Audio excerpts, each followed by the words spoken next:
Drug दो, drug दो, मुझे ड्रग दो, मुझे ड्रग्स दो, मुझे ड्रग दो। मेरे एम्स रिपोर्ट 2019 के मुताबिक 2018 में नियर अबाउट भारत के 72 लैक्स यंग जनरेशन ने वीड कंज्यूम किया था। ध्यान रखिएगा, ये जो मैं 72 लैक्स का डेटा दे रहा हूँ एम्स रिपोर्ट 2019 के अकॉर्डिंग, वो डेटा है जो ऑफिशियली लॉन्च किया गया था। ध्यान रखिएगा, हमारे यहाँ एडिक्शन और जो अल्कोहलिक कंजम्पशन है वो ऑफिशियली से ज़्यादा नॉन ऑफिशियली चलता है।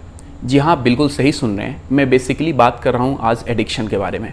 और वो एडिक्शन किसी अल्कोहल को लेकर नहीं, बल्कि वो एडिक्शन वीड या फिर मैरिजुआना या फिर आप जिसको देसी अंदाज में गांजे की बात बोलते हो, गांजा, चरस, अफीम, उसके बारे में हम आज बात करने वाले हैं।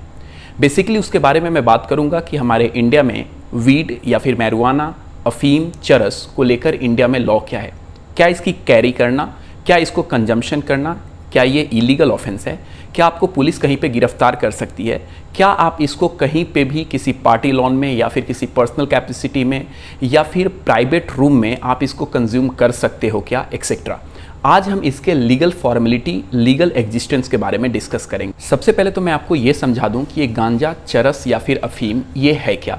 तो देखिए, इसके लिए मुझे समझाने की तो ज़रूरत नहीं है, बट फिर भी मैं आपको बता दूं कि ये जो गांजा, चरस या अफीम है वो most traditional and addicted substance of the nation है, that is very popular amongst young generation of the country. जैसा कि मैंने आपको रिपोर्ट बताया था, उस रिपोर्ट से आपको ये अंदाज़ा लग गया होगा कि ये वीड या फिर चरस या अफीम का कंजम्पशन हमारे इंडिया में कितने ब्रॉड लेवल पे होता है। जहाँ तक सवाल है इसके लॉज को लेकर, तो मैं लॉज के बारे में बाद में एंट्री करूँगा। सबसे पहले मैं आपको एक बात बता दूँ कि जब भी मैं आपको किसी नारकोटिक सब्सटेंस के बारे में बात करूँ तो वहाँ पे भांग को इंक्लूड नहीं किया जाता। ध्यान रखिएगा, मैं फिर से रिपीट कर रहा हूँ इस वर्ड को कि जब भी मैं नारकोटिक सब्सटेंस की बात करूँगा, जब भी मैं ड्रग्स या फिर गांजा या फिर अफीम और चरस की बात करूँगा, वहाँ पे भांग को एक्सक्लूड किया गया है, भांग को इस लॉ से बाहर रखा गया है। इसका मतलब ये हुआ कि आप भांग को ओपनली इंडिया में कंज्यूम कर सकते हो। आपके मन में सवाल आएगा कि भांग को इस नारकोटिक सब्सटेंस से क्यों बाहर कर दिया गया। तो क्यों बाहर किया गया, इसका तो लॉजिक सिंपल ये है कि that will be less injurious as compare to drugs, charas and afeem etcetera. But ध्यान रखिए, जब आपको मैं एक एक्ट बताऊंगा, NDPS एक्ट, उस एक्ट के सेक्शन नंबर 3, मैं रिपीट करता हूं, उस एक्ट के सेक्शन नंबर 3 में ये सेंट्रल गवर्नमेंट के पास पावर है कि सेंट्रल गवर्नमेंट चाहे तो नारकोटिक्स के मैटर से किसी भी एक एलिमेंट को बाहर कर सकती है। और उसी सेक्शन को इन्फोर्स करते हुए सेंट्रल गवर्नमेंट ने भांग को बाकायदा नारकोटिक सब्सटेंस से अलग कर दिया है।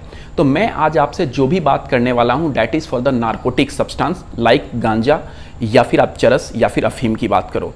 मैं यहाँ पे भांग की बात नहीं कर रहा, because that can be openly consumed in India, और आप देखते हो कि गली नुक्कड़ पे ये मिलते भी रहता है। अब मैं इसके लीगल कंसिक्वेंसेस पे आता हूँ। ध्यान रखिए, जैसे ही मैं इसके लीगल कंसिक्वेंसेस पे आऊँगा तो मैं पूरे लीगल सब्सटेंस को समझाने से पहले मैं आपको पूरा का पूरा सिचुएशन दो पार्ट में बांटूंगा। डैट इज़ 1985 को बेस लेते हैं। 1985 से पहले इस नारकोटिक्स मैटर से डील करने के लिए हमारे इंडिया में अलग लॉ थे, और 1985 के बाद लॉ बेटा चेंज हो गया। 1985 से पहले हमारे इंडिया में दो ऐसे एक्ट थे, and that is first is the अफीम एक्ट 1857। मैं रिपीट करता हूं, अफीम एक्ट 1857 एंड ड्रग्स एक्ट 1930। ये दो ऐसे लॉ थे बेटा जो इस मैटर पे अप्लाई हुआ करते थे, बट इसमें बहुत सारी खामियां थी।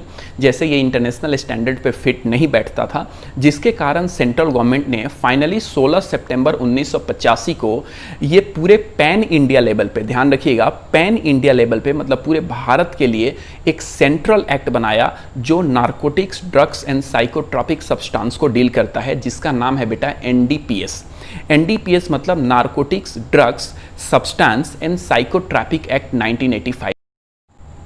इस एक्ट को 16 सितंबर 1985 को बनाया गया था। अब ध्यान रखिएगा, narcotics, drugs, substance and psychotropic act ये तो पैन इंडिया लेवल पे एक्ट बना है, लेकिन इसके अलावा स्टेट गवर्नमेंट ने बहुत सारे लॉज बना के और इसको बैन या फिर इसको अलाउ कर रखा है। अब सवाल आपके मन में ये आएगा कि जब एक सेंट्रल लेवल पे लॉ बन गया तो स्टेट लेवल पे फिर से लॉ बनाने की क्या जरूरत है। तो जब आप NDPS एक्ट, NDPS मतलब narcotics, drugs, substance and psychotropic act 1985 की बात कर रहा हूँ, शॉर्ट में उसको NDPS कहते हैं।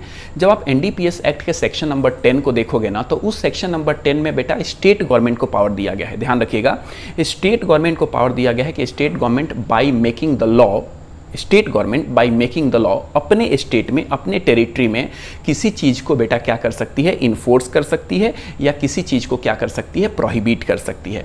और इसी सेक्शन 10 को एक्सरसाइज करते हुए वेरियस स्टेट गवर्नमेंट ने, लगभग भारत के सारे स्टेट ने अपने अपने लॉ बना के कहीं पे बेटा क्या किया है, गांजे को अलाउड किया है, कहीं पे वीड्स को अलाउड किया है, कहीं पे प्रोहिबिट किया है। मैं आपको एग्जांपल के तौर पे समझाऊं तो बिहार प्रोहिबिशन एक्ट 1938, या फिर महाराष्ट्र यानी मुंबई प्रोहिबिशन एक्ट 1949, या फिर असम गांजा एंड प्रोहिबिशन एक्ट 1958। ये मैं 3 एग्जाम्पल बता रहा हूं। ऐसे बहुत सारे स्टेट ने अपने अपने लॉ बना के इस पूरे के पूरे नारकोटिक्स मैटर को या तो अलाउ किया है, या तो क्या किया है, बैन किया है। जैसे मैं अगर आपको बताऊं कि अगर आप एक बार में मेरे से ये स्टेटमेंट पूछिएगा कि क्या गांजा अलाउड है या नहीं है, इट इज़ लीगल और इलीगल, तो मैं इसको एक वर्ड में आंसर नहीं दे सकता। ध्यान रखिएगा, वीड या फिर कोई भी नारकोटिक्स ड्रग्स या सब्सटेंस या साइकोट्रैपिक मटेरियल अलाउड है या नहीं है, लीगल है या नहीं है, इसके लिए आपको स्टेट लॉ देखना होगा। जी हाँ, मैं रिपीट करता हूँ, इसके लिए आपको स्टेट लॉ देखना होगा, बिकॉज जब सेंट्रल लेवल पे लॉ बनाया गया है एनडीपीएस, तो उसमें सेक्शन नंबर 10 में स्टेट गवर्नमेंट को पावर दे दी गई। मैं आपको यहाँ पे कुछ एग्जाम्पल के थ्रू प्रूव करता हूँ कि हमारे इंडिया में कितने ऐसे स्टेट्स हैं जहाँ पे ये लीगल है, कितने ऐसे स्टेट्स हैं जहाँ पे ये इलीगल है।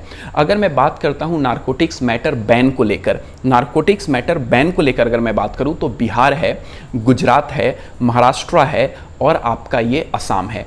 लेकिन अगर मैं अलाउ की बात करूं कि कहां कहां पे ये मैटर अलाउड है, कहां कहां पे ये मटेरियल्स मिल जाते हैं आपको आसानी से, तो मैं उत्तर प्रदेश की बात करूंगा, उसके अलावा मैं उड़ीसा की बात करूंगा, मैं दिल्ली इटसेल्फ की बात करूंगा कि यहां पे ये सब चीजें बेटा क्या है, बोले एक बार उसे लीगल है। ये सारे के सारे कॉन्सिक्वेंसेस समझाने के बाद मैं फाइनली अब आपके यहाँ पे एक टेक्निकल और एक इंटरेस्टिंग इशू को लेकर डिस्कस करने वाला हूँ कि क्या सर ये जो वीड है, मैरिजुआना है यानी गांजा अफीम चरस है, क्या इसको हम कंज्यूम कर सकते हैं, और अगर जिस स्टेट ने बैन कर रखा है वहाँ पे अगर इसकी कंजम्पशन की जाए तो उसका इफेक्ट क्या होने वाला है। तो सबसे पहले ध्यान रखिए, वैसे तो आप जब एनडीपीएस एक्ट को देखेंगे तो वहाँ पे पनिशमेंट की बहुत लंबी लिस्ट है, लेकिन मैं आपको उसका एक बहुत इंपॉर्टेंट पनिशमेंट बता दूं, that is given under section 20 कि अगर किसी स्टेट गवर्नमेंट ने इस पूरे के पूरे मटेरियल को बैन करके रखा है और फिर भी आप उसको होल्ड करते हो मतलब आप अपने पास रखते हो, चाहे वो कंजम्पशन के लिए रखो, चाहे वो कमर्शियल एक्टिविटी के लिए रखो, उससे कोई मतलब नहीं है। अगर बैन करने के बाद भी आप उसको होल्ड करते हो तो आपकी पनिशमेंट 6 महीने से लेकर 20 साल तक की हो सकती है। जी हाँ, मैं रिपीट करता हूं इस बात को, 6 महीने से लेकर 20 साल तक की हो सकती है। ये डिपेंड करता है कि आपने जो क्वांटिटी होल्ड कर रखा है दैट इज माइनर क्वांटिटी और it is a more quantity but less than commercial quantity, या फिर ये कमर्शियल क्वांटिटी से भी ज़्यादा है। अगर ये माइनर क्वांटिटी में आपने होल्ड किया है तो 6 महीने तक की सज़ा, अगर आपने माइनर से कुछ ज़्यादा लेकिन कमर्शियल क्वांटिटी तक होल्ड करके रखा है तो आपकी सज़ा 6 महीने से एक्सटेंड करके 10 साल तक की जा सकती है। लेकिन अगर आपने इस पूरे के पूरे क्वांटिटी को इंक्रीज करके कमर्शियल क्वांटिटी से भी ज़्यादा कर दिया तो आपकी सज़ा 10 साल से लेकर 20 साल तक की हो सकती है। वैसे तो जब आप एनडीपीएस एक्ट के सेक्शन नंबर 3 या सेक्शन नंबर 4 को देखते हो तो यानी जो पैन लेवल पे, सेंट्रल लेवल पे जो लॉ बनाया गया था सेंट्रल गवर्नमेंट के द्वारा, वहाँ पे ये साफ साफ बात कहा गया है कि अफीम हो या चरस हो या गांजा हो, उसका ट्रेडिंग और उसकी मैन्युफैक्चरिंग मतलब cultivation of seeds and selling their of is completely prohibited. वो विदाउट लाइसेंस नहीं हो सकता, लेकिन कंजम्पशन के लिए उस पूरे के पूरे सेक्शन में कहीं बात नहीं की गई। मतलब सेंट्रल गवर्नमेंट ने जो पूरे भारत के लिए लॉ बनाया है वहां पे कंजम्पशन उन्होंने अलाउ किया, लेकिन सेक्शन नंबर 10 में जाके ये पावर दे दिया कि स्टेट गवर्नमेंट चाहे तो इसको बैन कर दे, और उसी स्टेट गवर्नमेंट ने सेक्शन 10 का एक्सरसाइज करते हुए कुछ स्टेट गवर्नमेंट ने इसको बैन किया और कुछ स्टेट गवर्नमेंट ने इसको अलाउ किया। तो मैं अपनी बातों को कंक्लूड करूं तो मैं एक ही बात कह सकता हूं कि ये पूरा का पूरा जो वीड्स एंड मैरिजुआना और पूरा का पूरा जो नारकोटिक्स ड्रग्स है, ये कहां पे अलाउ है कहां पे अलाउ नहीं है, इसके लिए आपको रेस्पेक्टिव स्टेट्स गवर्नमेंट के लॉ देखने होंगे। हालांकि central government cultivation and trading thereof without licence मना करता है, लेकिन कंजम्पशन के लिए वो कुछ बातें नहीं कहता। जैसे ही मैंने आपको इतनी सारी बात बताई, आपके मन में एक क्वेश्चन आया होगा कि सर क्या हमारे इंडिया में ऐसी कोई एजेंसी है क्या जो इन सारे के सारे मैटर को टेक केयर करती हो, रेगुलेट करती हो, कंट्रोल करती हो एंड मैनेज करती हो। तो मैं आपको बात बता दूं कि आज से लगभग 34 साल पहले, दैट इज 17 मार्च 1986 को सेंट्रल गवर्नमेंट ने मिनिस्ट्री ऑफ होम अफेयर्स के अंतर्गत एक इंटेलिजेंस कमेटी का गठन किया था, या फिर एक बोल सकते हो आप कि एक इंटेलिजेंस एजेंसी का इस्टेब्लिशमेंट किया था जिसका नाम एनसीपी है, नारकोटिक्स कंट्रोल ब्यूरो, एनसीबी। मैं रिपीट करता हूं, NCB, that is narcotics control bureau. ये जो एजेंसी है एक इंटेलिजेंस एजेंसी है जो मिनिस्ट्री ऑफ होम अफेयर्स के अंतर्गत आती है, और यही एजेंसी बेसिकली नारकोटिक्स मैटर को लेकर कोई समन इशू करना हो, डिस्कवरी ऑफ एविडेंस करना हो, या विटनेस को कॉल करना हो, या मुकदमा इन कोर्ट ऑफ लॉ चलाना हो, सारी की सारी यही एजेंसी इस मैटर को टेक केयर करती है, हैंडल करती है, रेगुलेट करती है, मैनेज करती है। ये जो एनसीबी है sorry, that is narcotics control bureau, उसका हेडक्वार्टर बेटा यहीं पे दिल्ली के आरके पुरम में है। तो ध्यान रखिए, मैं अपनी बातों को कंक्लूड करूं तो ये जो नारकोटिक्स के रिलेटेड सारे मैटर हैं ना, मैं रिपीट करता हूं, सारे के सारे मैटर्स को कंट्रोल एंड रेगुलेशन करने का काम एनसीबी का है।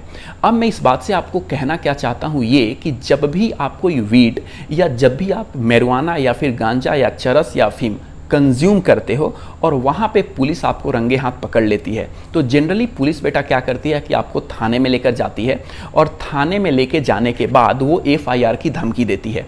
सबसे पहले आपको क्या करना चाहिए कि जिस भी स्टेट में आप इसे कंज्यूम कर रहे हो उस स्टेट के लॉ को, आप गूगल पे सब कुछ अवेलेबल है, पब्लिक डोमेन पे सारा इन्फॉर्मेशन है, आप उस स्टेट लॉ को एक बार प्लीज़ गूगल पे पढ़ लीजिए और ये देखिए कि क्या वहाँ पे प्रोहिबिशन है या फिर वहाँ पे अलाउड है। अगर वहाँ पे अलाउड है तो ध्यान रखिएगा, अगर आपके पास क्वांटिटी कमर्शियल नहीं है, ध्यान रखिए कमर्शियल क्वांटिटी के लिए आपका लाइसेंस होना जरूरी है। अगर आपके पास कमर्शियल क्वांटिटी नहीं है और आप जिस स्टेट में रहते हैं उस स्टेट गवर्नमेंट ने इसको अलाउ कर रखा है, तो आपको पुलिस से डरने की जरूरत नहीं है। पुलिस आपको थाने में तो जरूर लेके जा सकती है लेकिन वो एफआईआर लॉन्च नहीं कर सकती। मैं रिपीट करता हूं इस बात को, वो एफआईआर लॉन्च नहीं कर सकती, क्योंकि एफआईआर लॉन्च करने के बाद, इन्वेस्टिगेशन करने के बाद उसको चार्जशीट बनाकर और कोर्ट में फाइल करना जरूरी होता है। जब 100% मामला लीगल है तो फिर चार्जशीट बनेगा क्या? तो ध्यान रखिए, इन सारे के सारे मैटर्स के लिए आप लोग एक्टिव रहिए। वैसे इस वीडियो का मेरा मकसद इसको इम्प्रूव और इन्फ्लुएंस देना नहीं था। मैं ये कहना नहीं चाहता कि कंजम्पशन ऑफ नारकोटिक्स, ड्रग्स या सब्सटेंस या अफीम is a healthy and is a good for your health. ध्यान रखिएगा, I am still saying that it is injurious and dangerous for your health. जी हाँ, मैं रिपीट कर रहा हूँ, it is dangerous and injurious for your health, but as far as your legal terminology is concerned, as far as your legal matter is concerned, वो था जो मैंने आपसे डिस्कस किया। So stay tuned, stay in touch, God bless you, goodbye.